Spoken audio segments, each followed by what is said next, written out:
अस्सलाम वालेकुम। वालेकुम सलाम सर। अभी आवाज ठीक है ना? जी सर ठीक है। पहले आवाज का प्रॉब्लम था इसलिए पूछ रहा हूँ।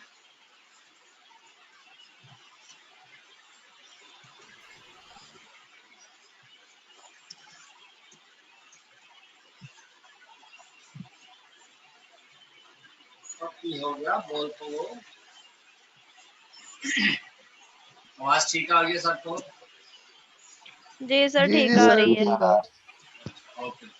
कितने सौ पढ़े आपने से? क्या सर? मैंने कहा कौन कौन सर सोया पढ़े? लास्ट क्लासेस ऑफ सीप पढ़ा था। आवाज नहीं आ रही मुझे लगता आप लोग की। सर आपकी आवाज इस तरह आ रही है जैसे बहुत दूर से बोल रहे हैं आप। जैसे मैं बहुत दूर से बोल रहा हूँ। ये यस सर। जी सर। जब मैंने एक्चुअली हैंडफ्री चेंज भी किया लेकिन शायद इसमें भी कोई प्रॉब्लम है। मुझे लगता है मुझे नई हैंडफ्री लेनी पड़ेगी आजकल में। चलिए कोई जी बात सर नहीं। मैंने 350 की बहुत अच्छी लेवल की आती मैंने पूछा ये था कि आप में से कितने स्टूडेंट्स हैं जो इस वक्त सो रहे? सर सारे ही जाग रहे थे मेरे ख्याल से तो लेक्चर के वेट में। नहीं, सर जी इससे मैं पहले सो रहा था। मैं और इससे पहले रोशन बदमाश सो रहे थे। सर सैफ साहब का लेक्चर नहीं हुआ इससे पहले? वो है सर वो है। उनका 12:30 तो उनका खत्म हुआ होगा मेरे ख्याल में।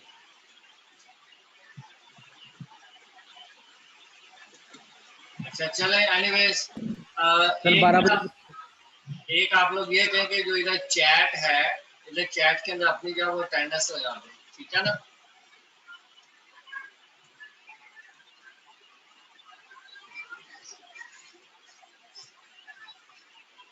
इसी जो मीटिंग की चैट है उसके अंदर अपनी अटेंडेंस लगा देना।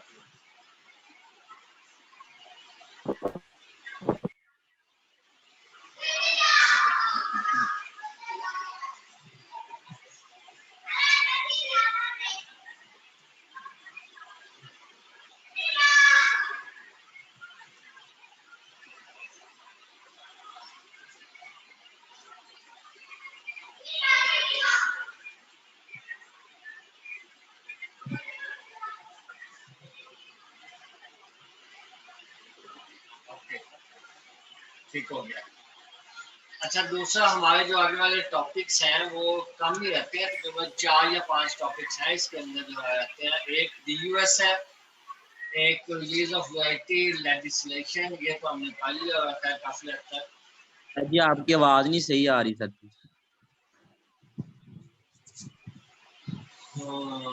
आवाज नहीं सही आ रही, एक मिनट रुको जरा। हाँ जी आप ठीक है? यस सर ठीक है। हाँ जी हेलो कुछ बेहतर है सर। आवाज आती तो है बट वही बात है, वही वाला इशू है कि ऐसे लगता है जैसे बहुत दूर से बोल रहे हैं आप। लेकिन अब तानिया आवाज मुझे ठीक लगता है? है ये तुम लोगों की तरफ का इशू है, मेरी तरफ तो सर की आवाज बिल्कुल ठीक आ रही है। ये कैसे हो सकता है कि एक जगह पे सही आ रही है और बाकी सबको नहीं आ रही? पता नहीं, मुझे तो बिल्कुल सही आ रही है जैसे नॉर्मल होती है। बस ये सही इसका नहीं आ रही मतलब सर आपकी। बस इसका मतलब ये है कि जिन लोगों के पास इंटरनेट का इशू है ना उनको आवाज ठीक नहीं आ रही। नहीं सर, अब आपकी आवाज में कुछ वो जो है ना बेहतरी आई है, लेकिन पहले ऐसा ही था जैसे बहुत दूर से बारीक सी आवाज आ रही है। अब कुछ बेहतर है। मैं कहा वो सिग्नल्स का ज्यादा इशू है मेन जो वजह है ना। इसीलिए हम करेंगे ये कि जो भी लेक्चर मैं आपको पढ़ाऊंगा ना वो लेक्चर साथ में रिकॉर्ड होगा और वो लेक्चर मैं यूट्यूब के ऊपर जो है वो अपलोड कर दूंगा, वहां से आप डाउनलोड भी कर सकते हैं, ठीक हो गया? ताकि कहीं से किसी का लेक्चर मिस हुआ है या किसी को आवाज की समझ नहीं आई या कोई और प्रॉब्लम हुआ है तो वो लेक्चर ठीक है आप सर। हाँ वहां से ऐसा जी आप यूट्यूब से डाउनलोड करके उसको दोबारा से भी ठीक है सर, बेस्ट है। ठीक होगा ना? जी सर। अच्छा टॉपिक्स इसके अंदर जो हमारे आगे वाले रहते हैं ना वो एक है सर डिस्टिंक्टिवनेस। अपना यूट्यूब का वो लिंक सेंड जी जी वो जैसे ही मैं अपने अपलोड कर दें। करूंगा लेक्चर, जैसे ही मैं लेक्चर अपलोड करूंगा जी तो आपको ठीक। उसके साथ ही मैं लिंक भेजूंगा इंशाल्लाह। जी सर ठीक। अच्छा, एक तो है अब जो नेक्स्ट टॉपिक्स है, एक उसमें होगा distinctiveness, uniformity and stability testing, DUS testing, और एक उसके बाद होगा रिलीज ऑफ वैरायटी लेजिस्लेशन। उसके बाद है जी breeding crops for biotic and abiotic test. उसके बाद है variety protection and farmers right act, ये इंडिया में मौजूद है। ये जो variety protection and farmers act है पाकिस्तान में नहीं है, तो इसको जस्ट हम हल्का सा डिटेल ज़्यादा नहीं करेंगे।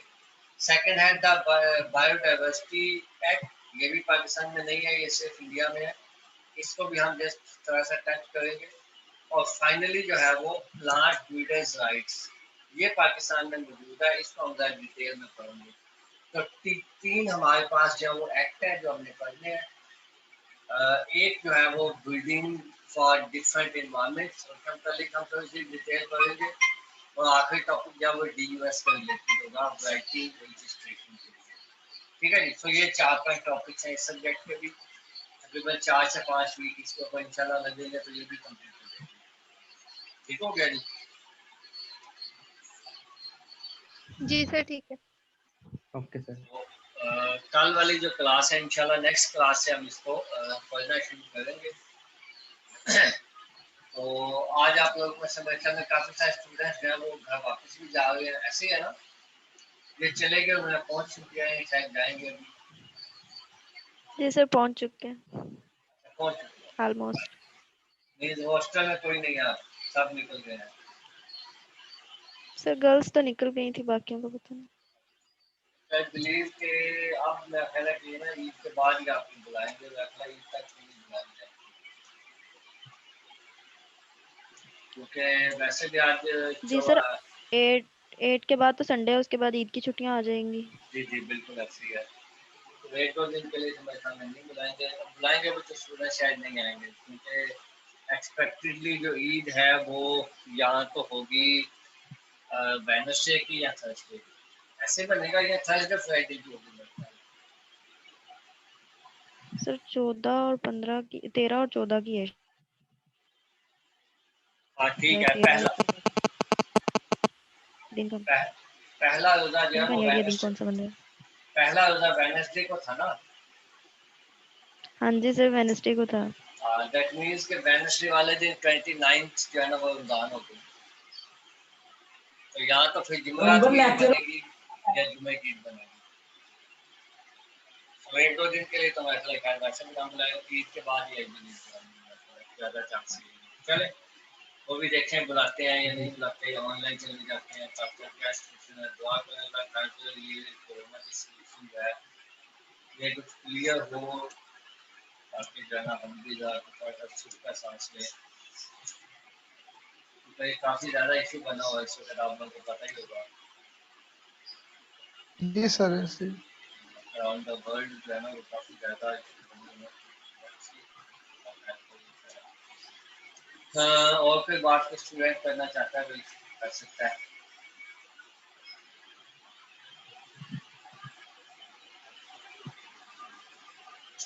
अच्छा, ये जो DUS वाला टॉपिक है, डिस्टिंक्टिवनेस, यूनिफॉर्मिटी एंड स्टेबिलिटी, इसको हमने तो पहले डिस्कस किया हुआ ना थोड़ा सा। जी सर थोड़ा सा डिस्कस किया था यस सर किया था थोड़ा सा। वैरायटी रजिस्ट्रेशन के प्रोसेस में। ये डिस्टिंक्टिवनेस का क्या मतलब है, यूनिफॉर्मिटी का क्या मतलब है, और स्टेबिलिटी का क्या मतलब नहीं सर ये नहीं डिस्कस किया था, आपने ये बताया था कि ये एवैल्यूएशन ऑफ वैरायटी के दौरान शायद ये टेस्ट किए जाते हैं। है? एग्जैक्टली बिल्कुल ऐसे ही होता है। तो इनमें से जो पहला वर्ड है, तीनों वर्ड एक्चुअली डिफरेंट है, ठीक है। पहला है डिस्टिंक्टिवनेस। डिस्टिंक्टिवनेस का मतलब ऐसे क्या होता है कि कोई ऐसी चीज जो कि दूसरों से नुमाया हो, डिफरेंट। दूसरों से जी सर। डिफरेंट हो, राइट। तो हाँ जी इस जी जी बिल्कुल। टेस्टिंग के दौरान पहली चीज जो हम टेस्ट करते हैं वो ये होती है कि जो वैरायटी हम रजिस्टर्ड करवाना चाहते हैं उसमें ऐसी कौन सी नुमाया बात है जो बाकियों में नहीं है, ठीक है। क्या उसकी यस सर। क्या उसकी प्रोडक्शन अच्छी है, क्या उसकी क्वालिटी अच्छी है, क्या वजह है, why it is to be registered, right. ये रजिस्टर्ड क्यों होनी चाहिए। तो उसके लिए जी सर ये डिस्कस हुआ है। उसके अंदर एक जो है ना वो स्पेशल कैरेक्टरिस्टिक कोई ना कोई होना चाहिए। तो सबसे पहली चीज तो हम ये टेस्ट करते हैं कि वो डिस्टिंक्ट हो, ठीक है जी। सेकंड चीज जो हम जो टेस्ट करते हैं दैट इज यूनिफॉर्मिटी। अब यूनिफॉर्मिटी का क्या मतलब है कि वो सारे प्लांट एक जैसे होने चाहिए, होमोजाइगस होने चाहिए और होमोजीनस होने चाहिए। अब इन दोनों का मतलब पता होगा सबको, होमोजाइगस क्या होता है और होमोजीनस क्या होता है। जी sir. Yes sir. Yes sir पता है। कौन सर वो बताएगा उसकी आप में से? हाँ, यील्ड में भी स्टेबिलिटी होनी जेनेटिकली चाहिए। सेम और फिजिकल सॉरी, अपीयरेंस इनके यूनिफॉर्मिटी। सेम होने चाहिए।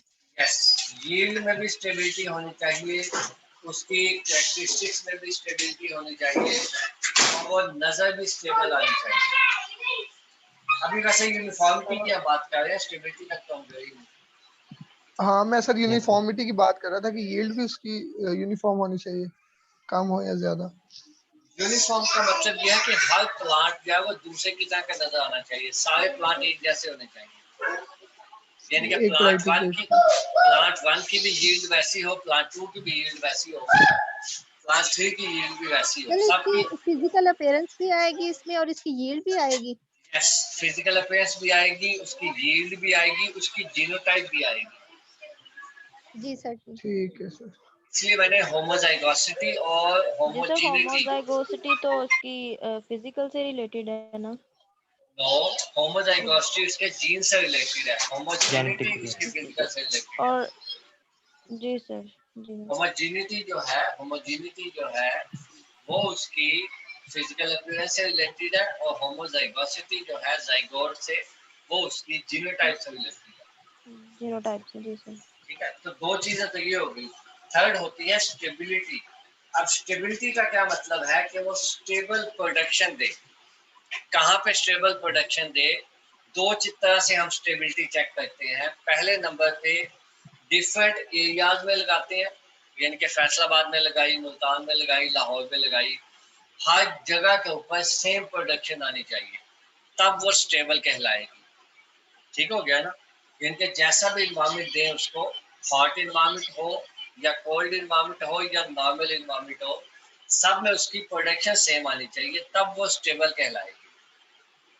और सेकंड जो स्टेबिलिटी की डेफिनेशन है वो ये है कि उसको हमने पहले साल लगाया और दूसरे साल लगाया, तो दोनों ईयर्स की जो प्रोडक्शन है वो सेम होनी चाहिए।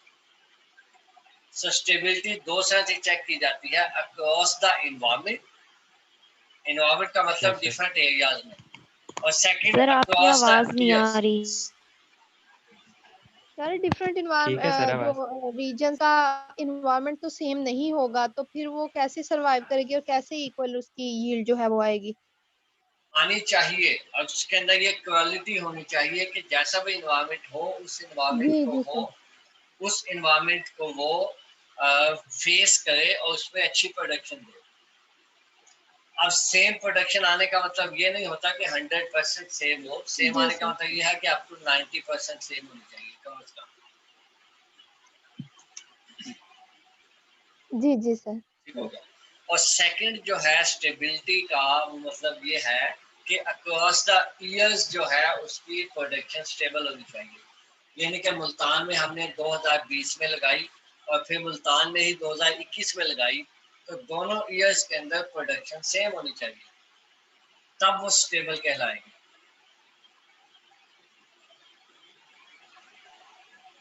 जी आवाज आ रही है ना? Okay, sir. जी Yes, सर sir. आ रही है। ओके। जी जी तो, सर। तो स्टेबिलिटी जो है वो दो तरह से चेक होगी, एक तो इन्वायरमेंट, डिफरेंट इन्वायरमेंट्स के अंदर, और दूसरा डिफरेंट ईयर्स के अंदर। ठीक हो गया? तो ये जो तीनों चीजें जब हम टेस्ट कर लेते हैं, Yes, sir.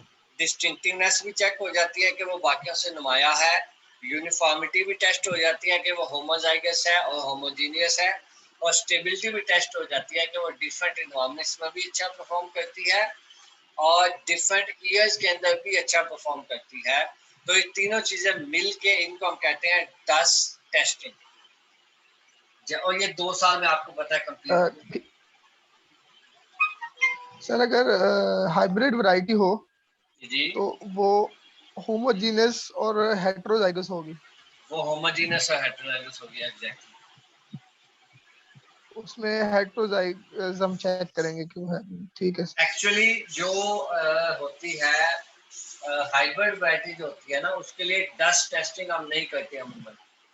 उसकी वजह ये है कि जो हाइब्रिड वैरायटी है ना, उसको अमूमन हम टैग लगाते हैं येलो, ठीक है, और वो एक ही साल में जी सर। टेस्ट होके, एक ही साल में उसकी प्रोडक्शन वगैरह टेस्ट होके तो उसको टैग मिल जाता है।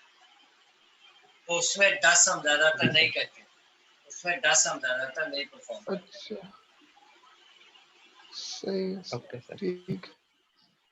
उसमें ये जरूर चेक किया जाता है कि उसकी जो प्रोडक्शन है वो बाकियों से अच्छी प्रोडक्शन हो और यूनिफॉर्म हो, लेकिन उसमें स्टेबिलिटी जो है ना वो हम टेस्ट नहीं कर सकते, क्योंकि हर दफा हमें नया सीड चाहिए होता है। उसके जो स्टेबिलिटी तो उसी सीड की चेक करेंगे ना, जो कि एक सीड है वो हमने 2 3 4 साल लगा लिया, मतलब एक साल लगाया, उसकी प्रोडक्शन आई, उसको अगले साल फिर लगा लिया, तभी उसकी स्टेबिलिटी टेस्ट होगी। अगर हर दफा नया सीड लेके नया लगाना तो वो स्टेबिलिटी उसकी टेस्ट नहीं हो सकती, सही है सर। ठीक। राइट। तो मोस्टली उस जी केसेस में सर। हम डस्ट टेस्टिंग कंप्लीट नहीं करते, हाँ डिस्टिंक्टिवनेस जरूर चेक करते हैं और यूनिफॉर्मिटी जरूर टेस्ट करते हैं, लेकिन स्टेबिलिटी अक्रॉस द ईयर्स जो है वो पॉसिबल नहीं। ठीक है सर।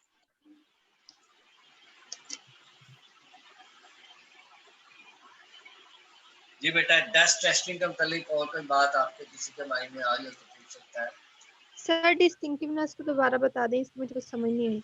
ओके, डिस्टिंक्टिवनेस का मतलब ये है नुमाया होना, डिस्टिंक्ट होना, राइट। तो डिस्टिंक्टिवनेस का बेसिक मतलब ये है कि हमारी वैरायटी के अंदर कोई ना कोई एक ऐसा करैक्टर होना चाहिए जो कि बाकी तमाम वैरायटी से डिफरेंट हो। फॉर एग्जांपल, उसकी प्रोडक्शन हाई हो बाकियों से, बाकियों की 70 जी सर मॉड है, ठीक। इसकी 80 मॉड आ जाए, ठीक हो गया। या इनदर, या सेकंड जी एग्जांपल सर। के तौर पर, ये जो है किसी खास स्पेसिफिक डिजीज के अगेंस्ट रेजिस्टेंट हो, ठीक है ना। तो कोई ना कोई खास ऐसी कैरेक्टरिस्टिक होनी चाहिए जो कि बाकियों में ना हो, इसकी स्पेशल कैरेक्टरिस्टिक हो, इसको हम कहते हैं डिस्टिंक्टिवनेस।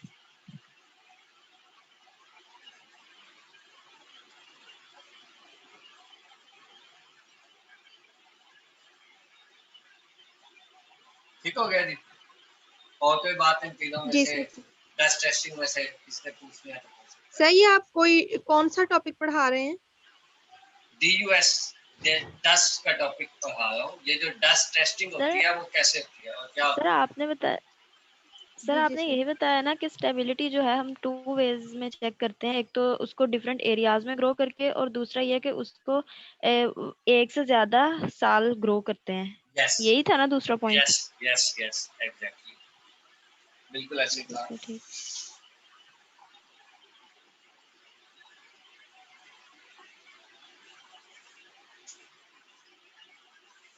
जी, और किसी स्टूडेंट ने कोई बात पूछनी है तो पूछ सकता है।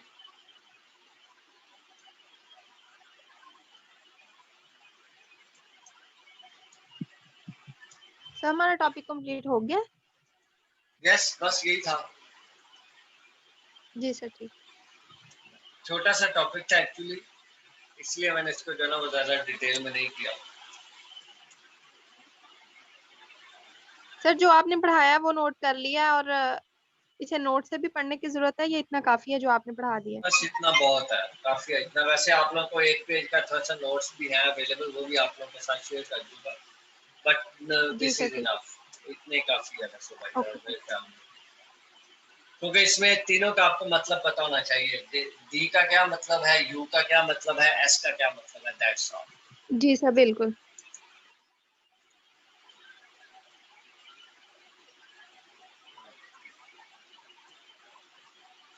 जी, और किसी स्टूडेंट ने कोई बात पूछनी हो?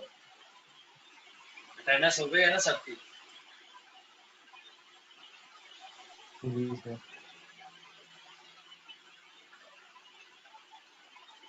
किसी की रहती है अटेंडेंस तो लगा ले, इसी जो चैट के अंदर आप लोग जो लगाएंगे उन्हीं की अटेंडेंस जो आ गए।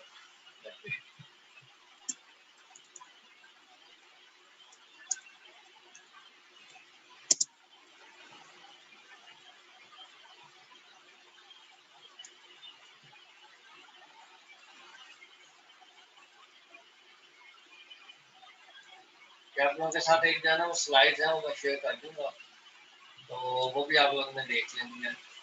उनमें से बस यही जो पॉइंट्स मैंने आपको बताए हैं बस वही आपने निकालते हैं, बाकी और कुछ नहीं इसमें से याद करना। जी सर, जी ठीक है ओके सर। सर।